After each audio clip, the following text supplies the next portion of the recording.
예레미야 30장 12절에서 24절까지 말씀을 살펴보도록 하겠습니다. 돌이킬 수 없는 백성들의 죄악에 대해 하나님께서 비록 징계하시지만 징계로 끝나는 것이 아니라 회복의 은혜를 베푸실 것을 약속하십니다. 상처를 치유하실 뿐 아니라 언약을 맺으시며 이스라엘의 하나님이 되시겠다라고 말씀하십니다. 12절에서 17절은 상처 치유입니다. 여호와께서 내 상처는 고칠 수 없고 내 부상은 중하도다라고 선포합니다. 상처는 부수다, 꺾다라고 하는 의미로 예레미야의 멍에를 꺾는 하나님의 거짓 예언을 가리킬 때 주로 사용되었습니다. 그러나 그의 거짓은 하나님의 약속을 부수고 말씀을 꺾음으로 오히려 이스라엘의 상처를 깊게 만들 뿐이었습니다. 이스라엘은 도저히 스스로 해결해 줄 수 없는 고난을 당할 때 변호해 줄 그 어떤 세력도 없었습니다. 그 상처에는 약도 없고 처방도 없다라고 한 표현을 통해 이스라엘의 회복이 여지조차 없는 절망적인 상태에 있음을 지적합니다. 여기서 끝이 아닙니다. 과거 유다가 강성했을 때 이방 사람들은 유다를 찾았지만 유다가 멸망한 이후 동맹국들은 유다를 까마득히 잊어버리고 도움을 주지 않은 지 오래입니다. 그 이유가 무엇일까요? 내 악행이 많고 내 죄가 많기 때문이라고 말씀합니다.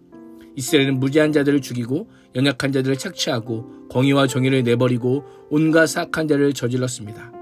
또한 하나님의 말씀을 무시하고 우상 숭배의 악을 행하였습니다.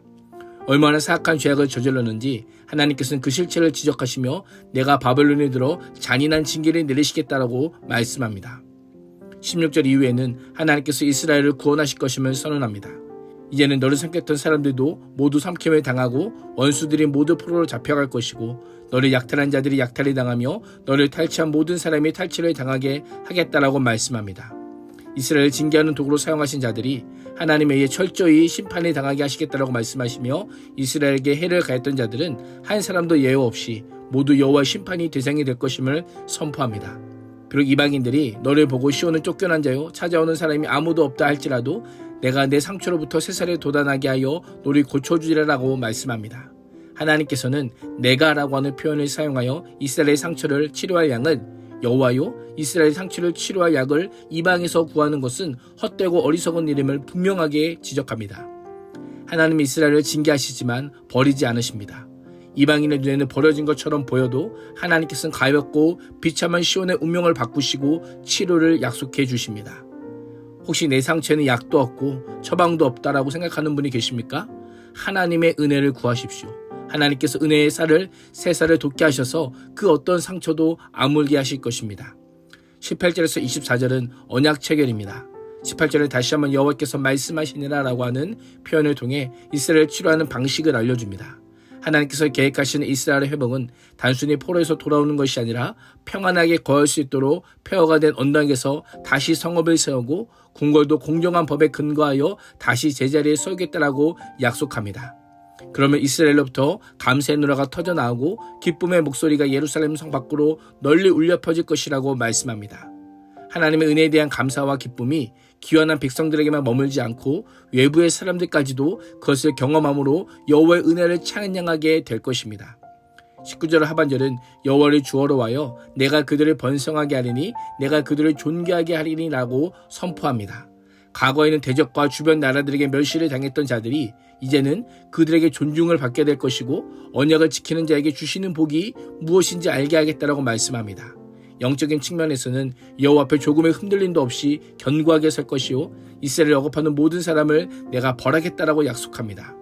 과거 바벨론을 통해 이스라엘을 압제하실 때와는 전혀 다른 모습입니다.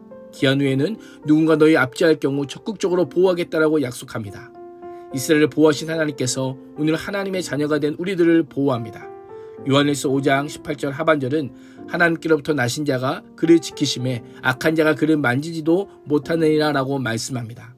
하나님께서 우리를 완벽하고 완전하게 지키시는 보호자가 될 것임을 믿고 따를 수 있기를 축복합니다. 21절에서는 그들의 지도자가 같은 결에서 나오고 그들의 통치자가 같은 민족에서 나올 것이라고 말씀하며 하나님께서 이스라엘을 여호와의 길로 인도할 이상적인 지도자까지 주시겠다라고 약속합니다. 그가 누구입니까? 바로 예수 그리스도입니다. 여호와께서 구원을 베푸시는 결과는 무엇일까요? 22절입니다. 너희는 내 백성이 되겠고 나는 너희들의 하나님이 되리라. 이 표현은 전형적인 언약 공식입니다. 이 예언은 하나님께서 이스라엘 백성들이 출애굽하는 과정에서 그들을 애굽에서 건지시는 목적을 알려주시며 주신 약속입니다.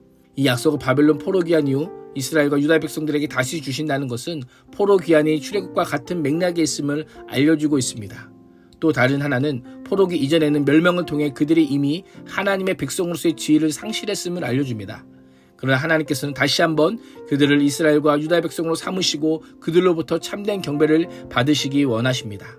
이스라엘은 아브라함의 후손이라는 점에서 과거 세대와 연속성이 있지만 새로운 언약을 맺는 백성이 된 과거 세대와는 단절되며 여호와께서 자신께서 이스라엘의 하나님이 되심을 강조하고 있습니다.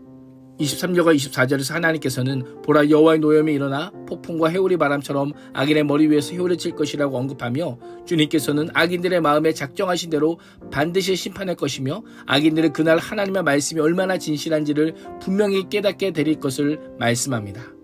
징계는 고통스럽고 아프지만 하나님께서는 세사를 돋게 하심으로 우리의 상처를 아물게 하실 것입니다. 고통스러운 징계의 자리에서 불평하기보다 회개하고 조령의 현신을 견디며 믿음으로 선한 길을 행할 수 있기를 주님의 이름으로 축복합니다. 기도하겠습니다. 하나님, 오늘도 하나님의 신실하심을 의지하오니 우리에게 불평을 거두시고 회개하고 엎드려 주의 은혜를 구하게 하여 주옵소서. 예수님의 이름으로 기도합니다. 아멘.